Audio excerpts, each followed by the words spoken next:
hey, I want a business someday. I want to, I'm not satisfied. I'm not happy doing this for other people. There's things about working for other people that are not so great. And so I got to figure out how to do this myself. And what I found is kind of bouncing around from job to job is I was really missing being an ag.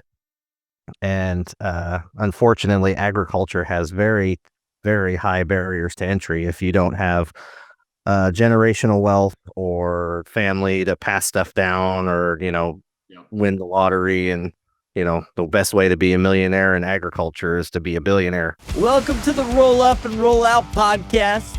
Sit down with blue collar business owners and inspired entrepreneurs to get the industry insights from the leaders that grow our local communities and learn how to scale your business. Regardless of GED, these people know how to GSD. Here is your host, Paul Childers. Let's get to work. Welcome back, everybody, to another episode of Roll Up and Roll Out, a podcast featuring business owners that may or may not have their GED, but every single one of them has a GSD, and we know how to get shit done. Today, we got Sean Hogan, owner of Hogan Enterprises. Sean, if you just give a quick introduction of yourself, a little bit of your background, and what got you into the business you're running now. All right. First off, thanks for having me. And as you said, I'm Sean Hogan, and I was born and raised on a dairy farm. So I've been in agriculture my whole life, driving tractors, animals, field work, working in the shop, things like that. I finished high school. As soon as I graduated, my dad's like, "So what are you going to do for college?" And I went, "Well, what do you mean? What am I going to do for college?" He's like, "Well, you can't stay here. You gotta go out and do something better." I was like, "Okay." So I mean, there was probably some mention of it before I actually graduated, but it was very much I just assumed I was staying, and he had other ideas. So went to college for diesel mechanics for 2 years and got done with that. And that was back in 2009, 2010 area when everybody wanted 20 years experience and wanted you to be 15 years old. Yep. Uh, so from there, I ended up with my CDL. Yeah. Yeah. So because I didn't have, because they don't count working in your family's farm shop as experience, they're like, "Oh, well, we don't want to hire you."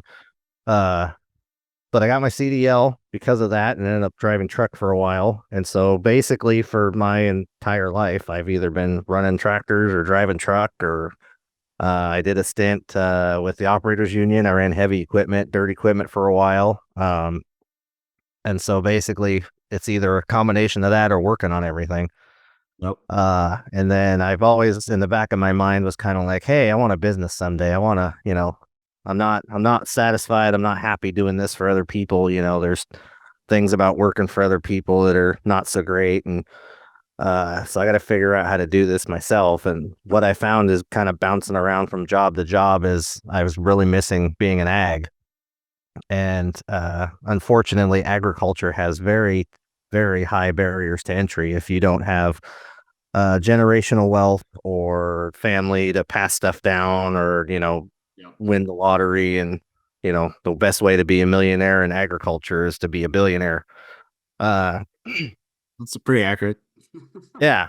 So I started my business 2 years ago, almost 3 years ago now, basically as a half construction, half ag, mostly because the construction is stuff that I could get into a little easier with a couple pieces of equipment, a couple of trailers, and I was able to get that going.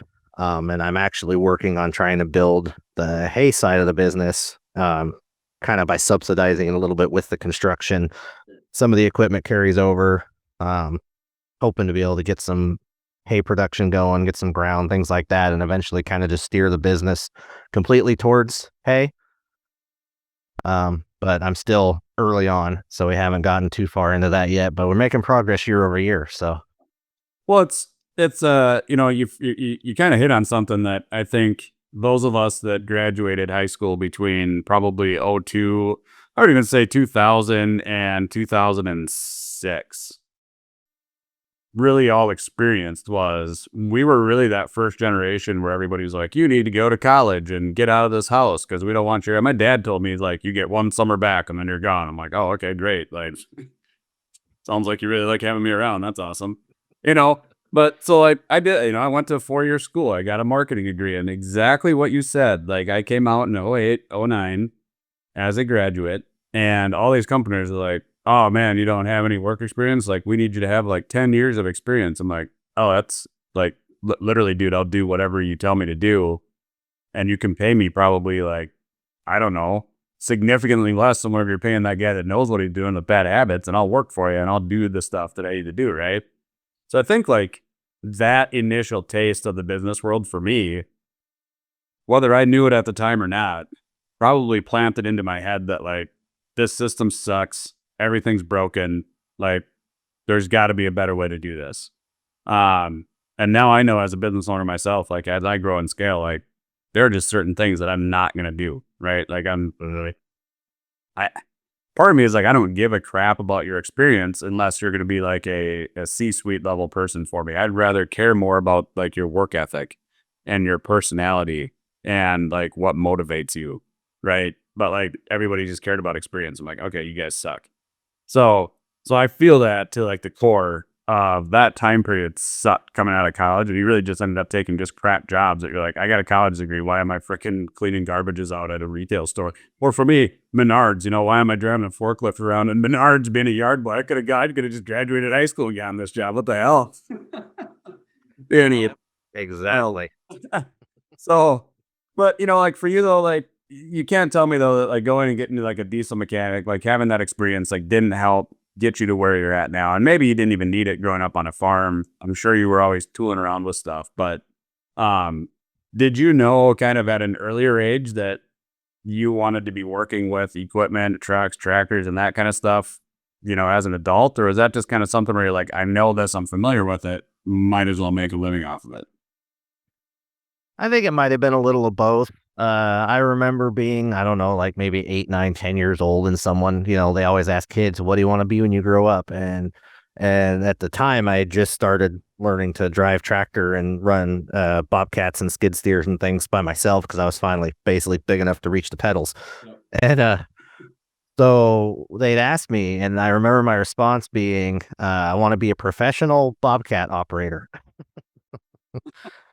And yeah, and now I am basically. And so it's kind of been that. I never really thought about doing it myself though, or for myself as my own business, probably until about 10 years ago. I guess I kind of always, like I said, at first I was like, well, I'm just gonna, I'll graduate high school and do all that, and then, I'll work on the farm and, go from there. And so when it came time for that to happen, and it was like, well, no, you need to go to college and get a degree and, go out and make millions and do all these things better than we ever did, then it very quickly turned into, well, what am I going to do now? Yep. And so, yeah. And I thought, well, as long as I'm running equipment, that should be good enough. Right. But then like I said, as I was going around between driving truck and running heavy equipment for like bridge projects and heavy construction and stuff, it was just more of, I miss tractors. I miss ag in general. And so it was, yeah, this isn't long term. It wasn't going to, ever be exactly what I wanted. So I had to figure out a way to try and get back into ag. Yeah, that's fascinating to me. I married into a farm family, so I married a farmer's daughter. And I had never grown up around like anything agriculture. So, fun game that my father-in-law used to do with me when we first started dating was we'd drive through implement lots and he'd ask me questions. I'd be like, I literally don't know any of this stuff, man. But then I got a job as a assistant service manager at a Case IH dealer. And like one of the times we were driving through, I pointed something out and my father-in-law looked at me and was like, ha. I was like, I'm learning.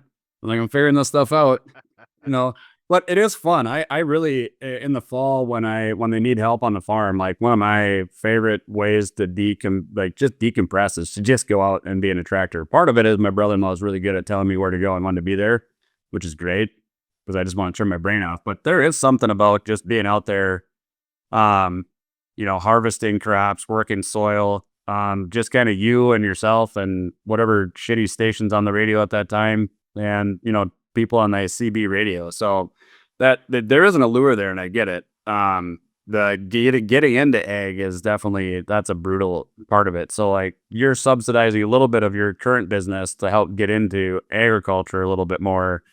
Are you thinking like your 10-year plan is you want to fully be into ag and not have the construction stuff, or are you wanting to grow those in tandem? I think long term it would be that I might cherry pick construction jobs. Like if it's something I really want to do, or it pays really well, or it's easy, or something like that, I'd probably still take them here and there. But I think my goal is to be like 95% or greater into ag at that point. Sure. Yeah, and I'm mostly aiming kind of towards what they'll call custom farming operations. So it might not, in a perfect world, I'd be able to find some place here that's got thousands of acres and they just want to sell it for nothing. And then I can just, have my own little empire there and just disappear. But the reality is I'm probably going to mostly be doing it for other people. And at least if it's my machines and I'm running the operation and it's on someone else's land, I still think that would be close enough because it's still agriculture. It's still time in the field. It's still doing the things you want to do. So it's probably going to be geared as a custom farming operation, at least 98% of the time in the future. Yeah. And you're out west, so you guys are mostly doing like what, I'm guessing mostly hay, but what other crops do you guys kind of get into out where you're at? Hay's a big one. Straw, mostly because I'm actually here in the Willamette Valley, and this is known as the grass seed capital of the world.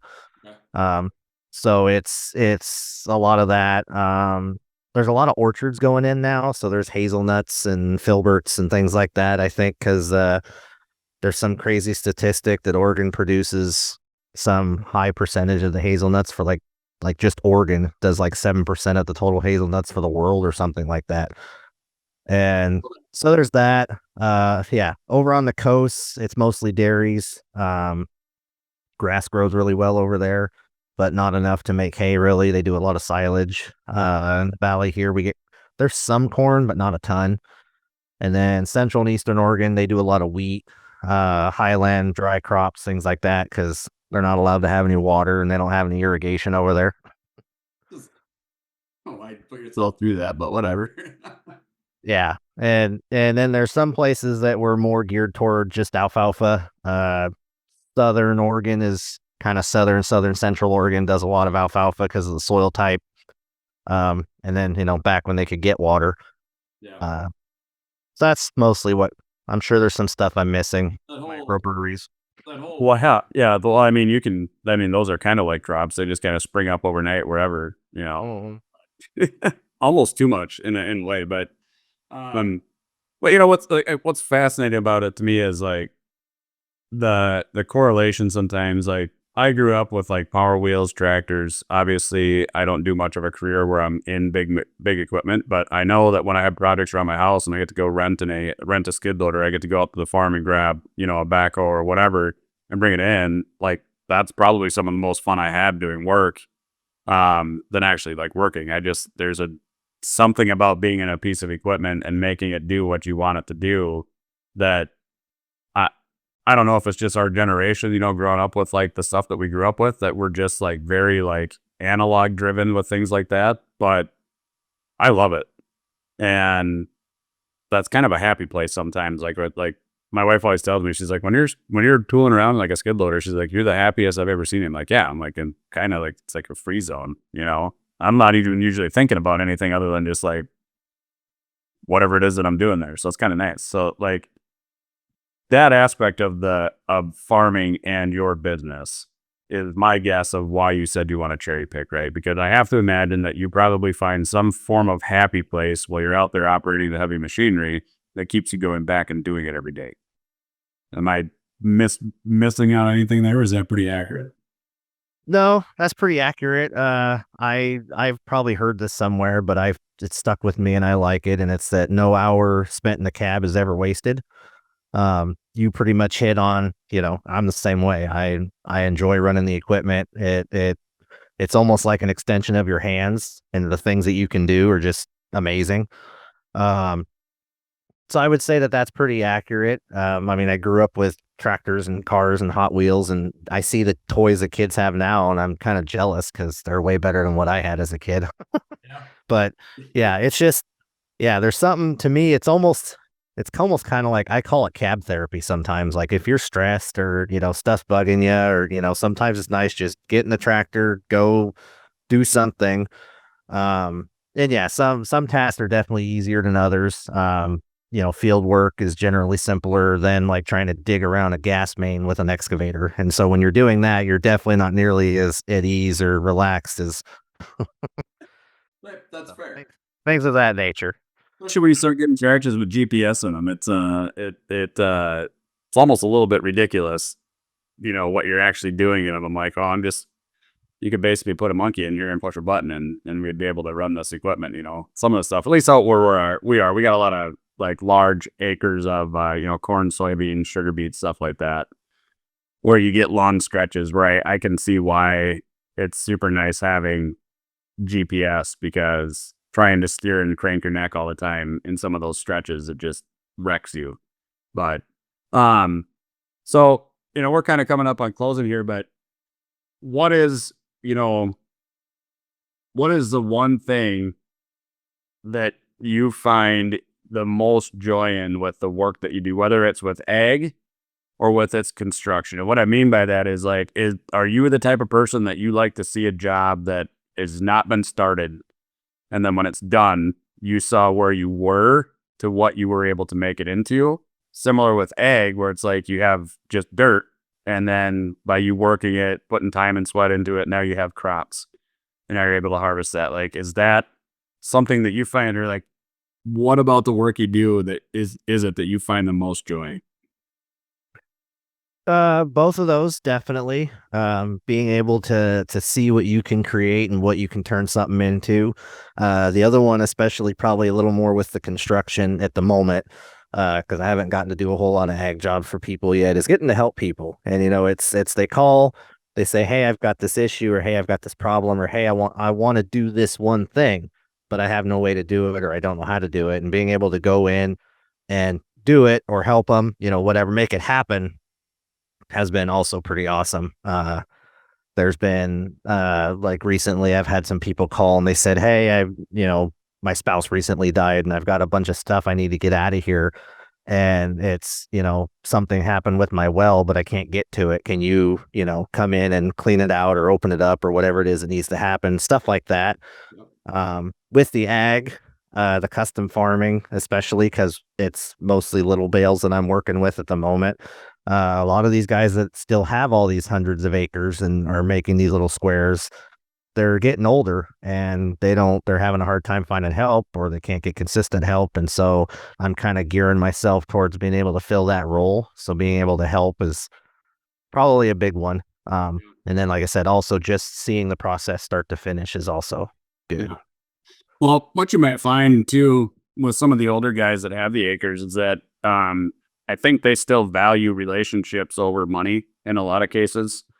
Because I've seen some examples where, somebody's gone in and just helped the neighbor out for enough years that the neighbor, when he's finally ready to retire, is like, hey, I want to sell this land to you, and let's avoid the banks. Let's do an owner finance agreement, whatever, and you get it for a decent price. Like, but you don't get opportunities like that if you don't have a mindset of genuinely enjoying to help people and just building relationships. So, hopefully that's an opportunity that opens up for you down the line, that maybe gives you something that you just don't even know is coming to you yet, right? So I had somebody tell me, was it this yesterday or today? Kind of funny you say that, is when you have an attitude of giving and just serving others, usually that is reciprocated to you tenfold, somewhere down the line in a way that you never expected it to be. So, hopefully that's something that's getting set up for you.